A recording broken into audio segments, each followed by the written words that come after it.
Chers amis, bonjour, Shabbat Shalom. Nous allons lire la Sidra de Tetzavé.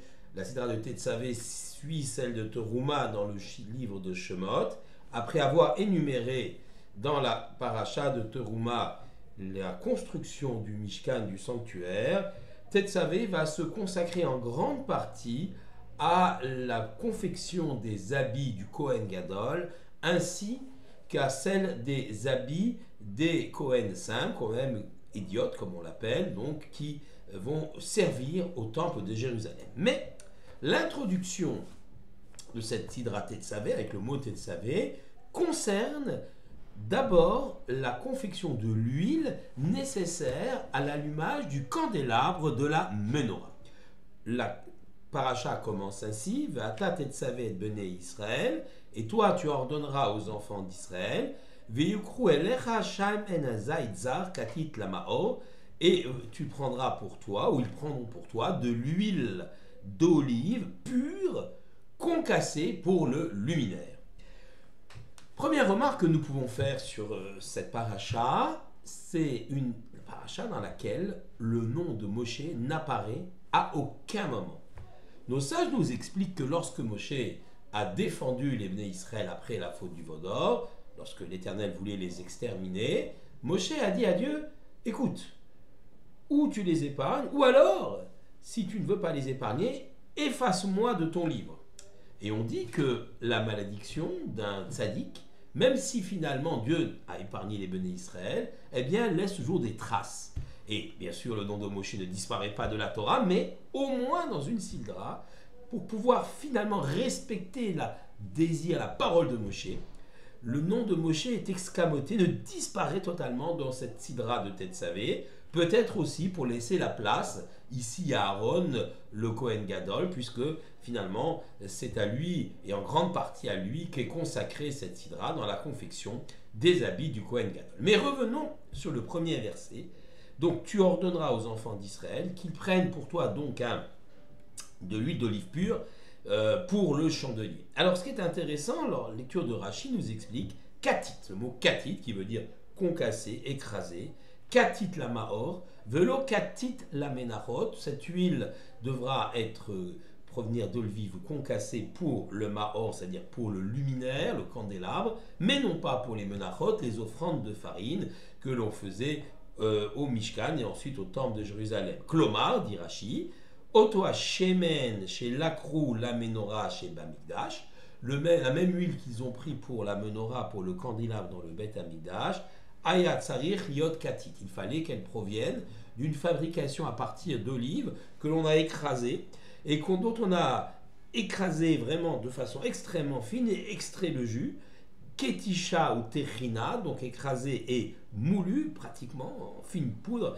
Yoter mishemen ishtamshu la menachot.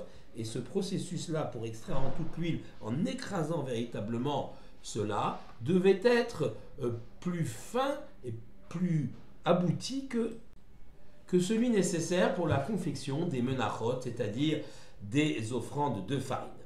Alors, sur cette technique de fabrication, donc évidemment, ce qu'on appelle première pression à froid, la première huile qui sortira de l'olive lorsqu'elle sera écrasée sera utilisée pour le luminaire. Elle est pure, on a été jusqu'au bout du processus et donc elle ne porte pas d'impureté de chair de l'olive par exemple, alors que les huiles qu'on extraira après, des deuxième, troisième huiles, eh bien elles seront touchées, contaminées par un certain nombre d'impuretés provenant de l'olive, du noyau ou d'autres éléments. Donc on veut de l'huile plus pure, plus claire pour le luminaire que celle nécessaire pour la cuisson, la fabrication des menachot. La menorah et les menachot. La menorah et les menachot symbolisent, qui étaient tous les deux dans la Mikdash, dans le Bet Amikdash, sont des symboles, la menorah de la Torah et les menachot du mazon, c'est-à-dire de la nourriture nécessaire à chaque être humain.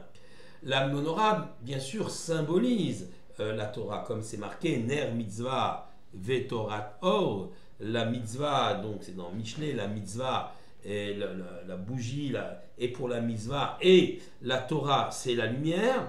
Et donc, effectivement, en général, la lumière, elle a un rapport, un lien avec la chorma, avec la sagesse, Et donc, de la même façon que effectivement le luminaire doit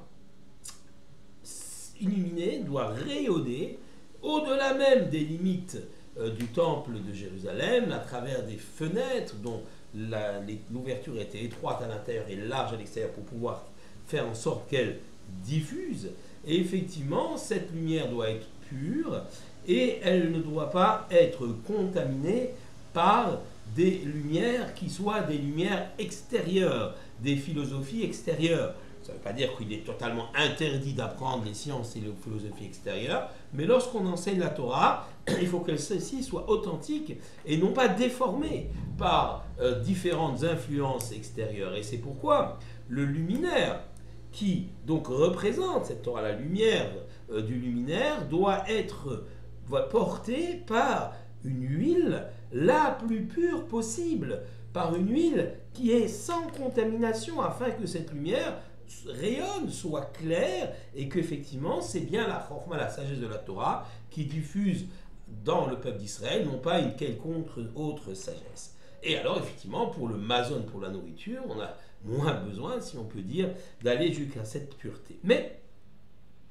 il faut comprendre aussi un autre élément, c'est que la Torah, d'un côté, l'acquisition spirituelle, le mazon, la nourriture, donc la Torah représentée par le luminaire, le mazon représenté par les menachot, les offrandes de farine et d'huile, eh bien tous les deux, chez l'homme, ne peuvent pas s'acquérir avec facilité.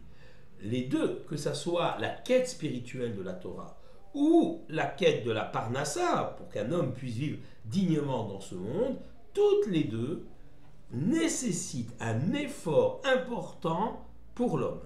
Ainsi, pour la Torah, il est dit, tout celui dans la traité de Megillah, traité de la Gemara Megillah, donc Daf Vav Amud Bet, page 6, folio B, il est écrit Im Yomar Lecha Adam Yagati Velo Matsati. Si un homme te dit j'ai cherché, je me suis fatigué, mais je n'ai pas trouvé, ou Lo Yagati Ve Matsati, ou je n'ai pas cherché, mais j'ai trouvé, eh bien Altami, ne le crois pas, c'est pas possible.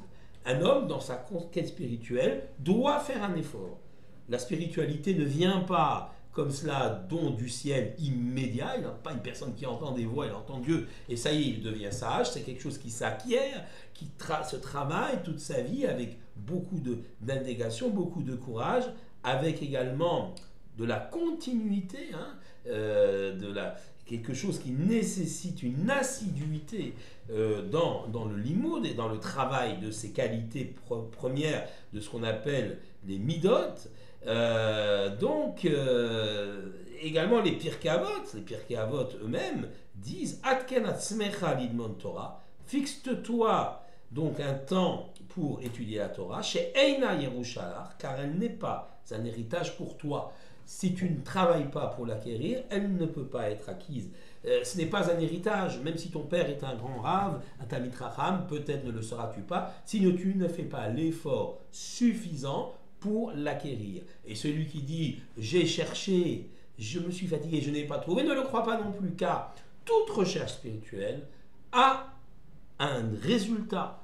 Même si dans l'acquisition des connaissances supérieures, il y a peut-être difficulté, une faille, le simple fait d'étudier, le simple fait de réfléchir, le simple fait de s'investir est déjà une élévation spirituelle. Le moyen d'atteindre l'étude l'étude elle-même est déjà une marche, une évolution, une élévation spirituelle. Donc effectivement, dans le domaine de la Torah, il nécessite de faire un effort très important. Et évidemment, bien sûr, dans le domaine de la Parnassa, on a également le parallèle. C'est bien écrit,